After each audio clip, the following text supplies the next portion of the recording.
துதிக்கிறோம் துதிக்கிறோம், ஒன்றாக கூடி துதிக்கிறோம். அல்லேலூயா துதிக்கிறோம் துதிக்கிறோம், ஒன்றாக கூடி துதிக்கிறோம். பரலோகமே உம்மை துதிப்பதா, கர்த்தாவே எழுந்தருளி உன் ஆலயத்தில் நின்று துதிக்கிறோம். கர்த்தாவை எழுந்தருளி துதிக்கிறோம் துதிக்கிறோம், ஒன்றாக கூடி துதிக்கிறோம்.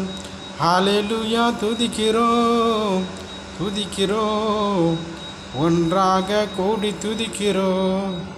ஆமென். கனமும் எல்லாம் அவருக்கு, மகிமை எல்லாம் அவருக்கு, கர்த்தருக்கு. நமக்காக 3 நாள் சிலுவையில் உயிரை விட்டு 3 நாள் உயிர் தெரிந்த தேவன். கல்லோ செடியோ மரமோ கும்பிடலைங்க, உயிர் இருக்கிற தெய்வத்தை கும்பிட்றோம். அன்பான தேவ பிள்ளைகளை லைக் கொடுங்க, சப்போர்ட் பண்ணுங்கள், சப்ஸ்கிரைப் பண்ணுங்கள். ஆமென். கர்த்தர் நாம மகிமைப்பட்டுட்டோம். சாதாரண ஒரு ஏழை குடும்பத்திலேருந்து வந்திருக்குங்க. உங்களை யாவரும் இந்த யூடியூப் மூலிமா சந்திக்கிறதுல மிக்க நன்றி. கர்த்தர் உங்களை யாவரும் ஆசீர்வாதம் பண்ணுறதுக்காக. God bless you.